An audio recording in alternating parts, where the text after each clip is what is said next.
Ndinasankha kupereka kwa ogwira ntchito akumapetowa monga ndapereka kwa iwe.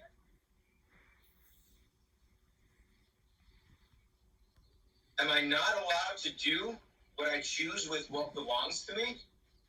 Kodi suli wololedwa kuchita chomwe ndasankha chimene chili changa?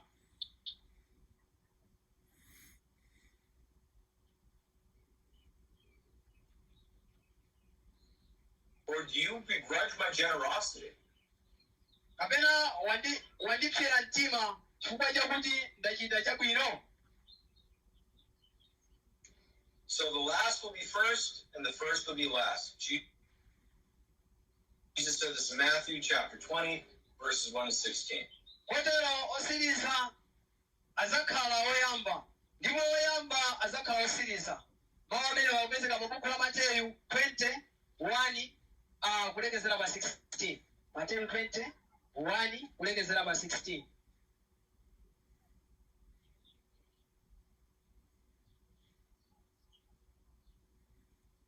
Repentance.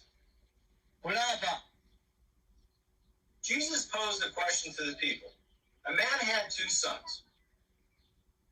Yesu anapereka funso kwa anthu. Munthu wina anali ndi ana ake amuna awiri.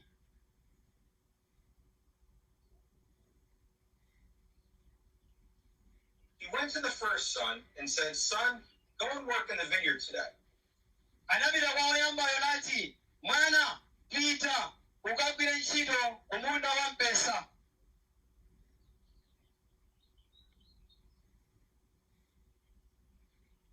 The son answered, "I will not." But afterward, he changed his mind and he went and worked. Nyamatayo anayankha, sindifuna ine, koma patapita nthawi anasintha lingaliro lake, napita kukagwira ntchito.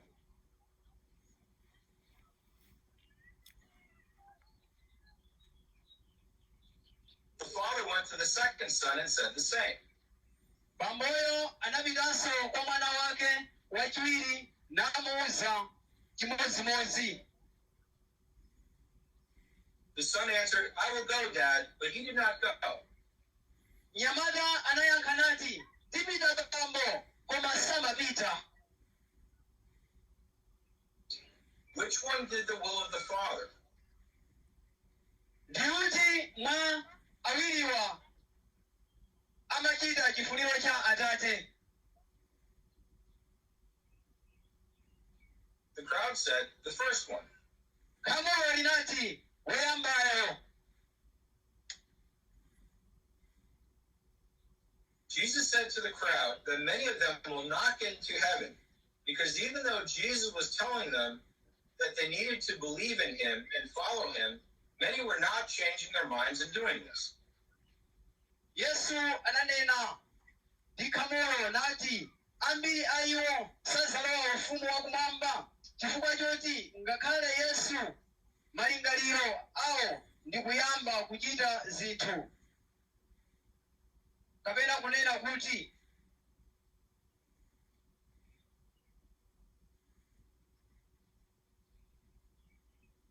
or they were just following Jesus with their words, but not with their actions. Jesus said this in Matthew chapter 21, verses 21 to 28. kapena kunena kuti iwo amangomutsatira Yesu ndi mawu awo okha pakamwa pawo, koma osati ndi machitidwe awo. Uthenga umene ukupezeka pa buku la Mateyu 21:28 kulekeza 32.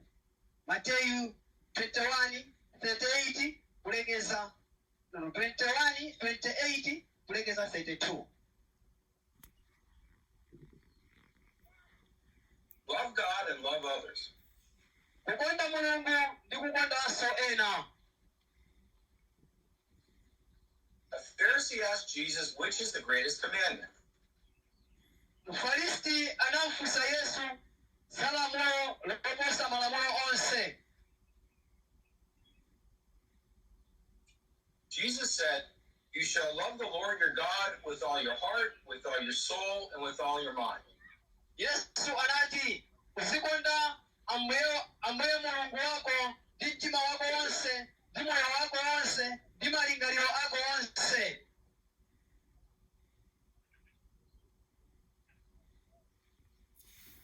A second commandment is like it. You shall love your neighbor as yourself. Ndipo lotsatira ndilofanirako uzikonda nzako monga uzikondera iwe wekha.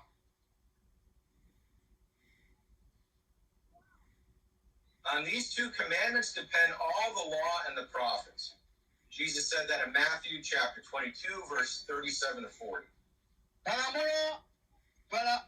Malamulo awiri awa pamangika chilamulo chonse ndi aneneri. Uthenga umene upezeka pa buku la Mateyu 22, 37, 40. Mateyu 22, 37, 40.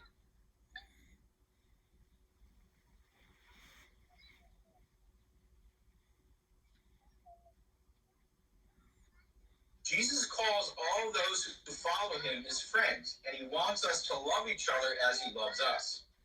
Yesu anawachula onse amene amamusatira iye kuti ndi abwezi, ndipo afuna ife tiziwakonda ena monga iye amatikondera.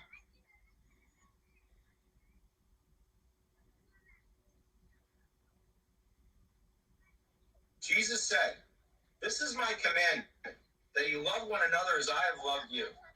Yesu anati, ili ndi lamulo langa kuti mukonde wina ndi nzake monganso ine ndinakukonderani.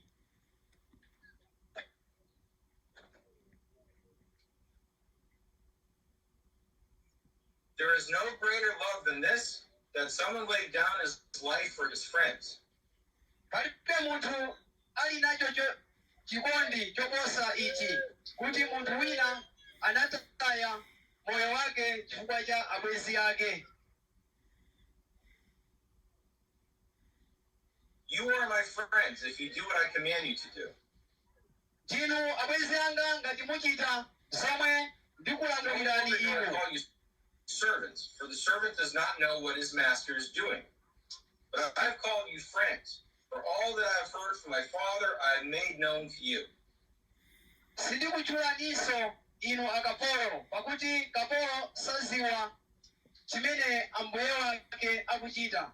Koma ndakutchulani inu abwezi, pakuti zonse zimene ndazimva kuchokera kwa Atate wanga.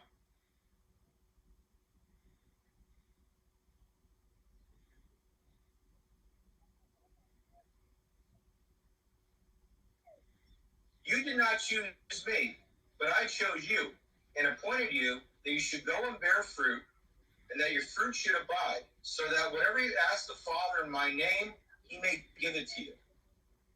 Ndazindikira kwa inu simunandisankhe ine, koma ine ndinakusankhani inu.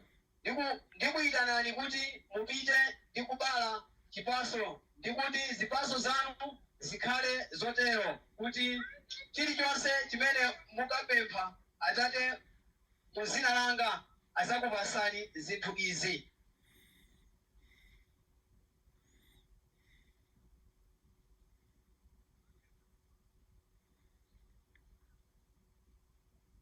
These things I command you, so you will love one another. Jesus said that in John chapter 15, verses 12 to 17.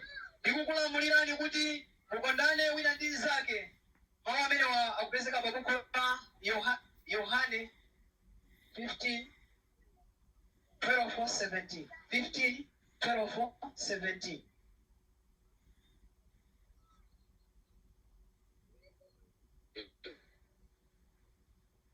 We will be judged based on how we treat others.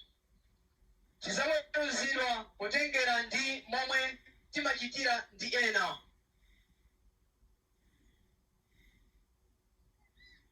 Jesus lets us know that how we treat others is so important to him, it may decide whether we go to heaven or hell.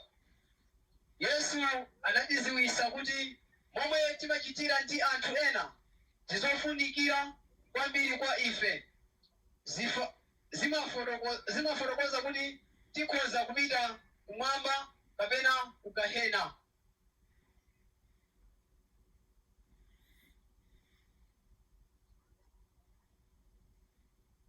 Please treat everyone with love and kindness.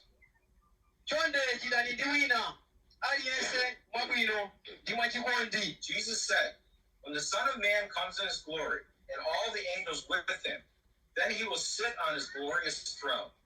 Yesu anati pamene mwana wa munthu azadza mu ulemerero wake ndi angelo onse pamodzi naye ndikuzakhala pa mpando pamaso pake ndipo azalekanisa nkhosa ndi mbuzi.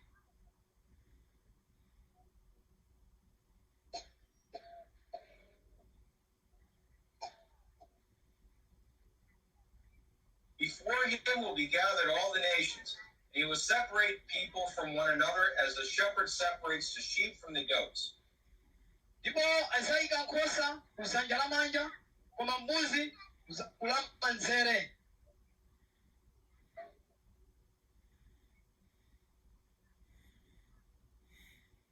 And he will place the sheep on the right, but the goats on the left.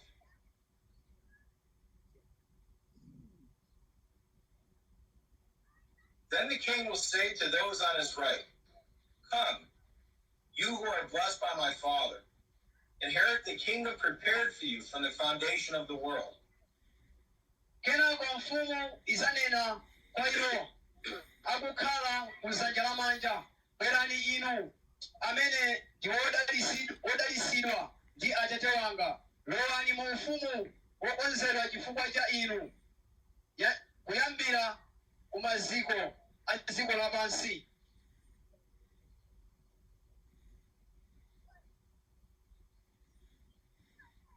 For I was hungry and you gave me food. For I was thirsty and you gave me drink. I was a stranger and you welcomed me. I was naked and you clothed me. I was sick and you visited me. I was in prison and you came to me. Pakuti ndinali wanjala ndipo munandipasa ine chakudya. Ndinali ndi ludzu ndipo munandipasa ine chakumwa. Ndinali mlendo ndipo munandilandira ine. Ndinali wamaliseche ndipo munandiveka ine. Pamene ndinali kudwala munandizonda. Ndinali ndende ndipo munandiona ine.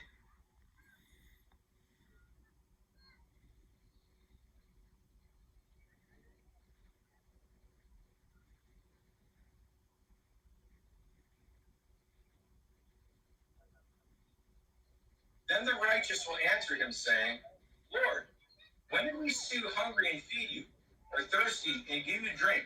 And when did we see you a stranger and welcome you, or naked and clothe you?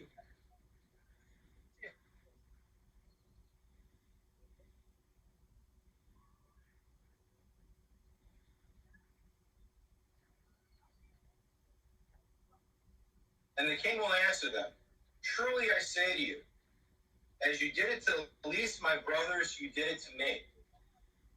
Pamenepo olungama azamuyankha nazati, Ambuye tinakuonani liti muli anjala ndikukupasani chakudya, kapena ludzu ndikukupasani madzi akumwa. Nanga ndi liti lomwe tinakuonani muli ndikukulandirani inu, kapena wamaliseche ndikukuvekani inu.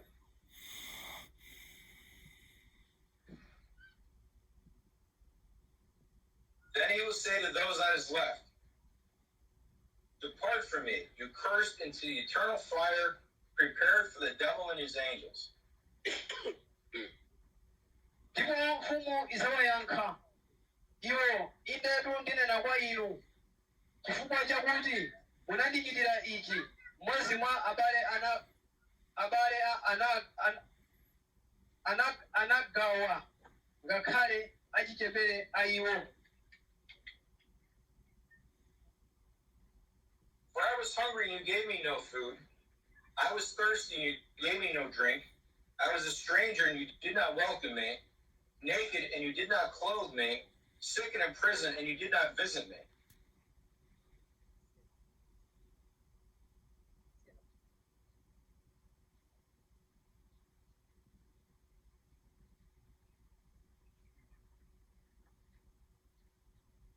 Then they will also answer, saying, Lord, when did we see you hungry or thirsty, or a stranger, or naked, or sick in prison, and did not minister to you?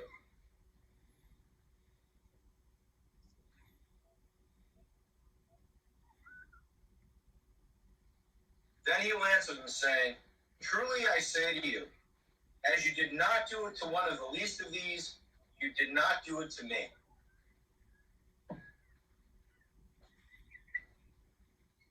Ndipo iwenso azamuyankha iye ndi kuti, Ambuye, kodi ndinakuonani liti muli ndi njala komanso ludzu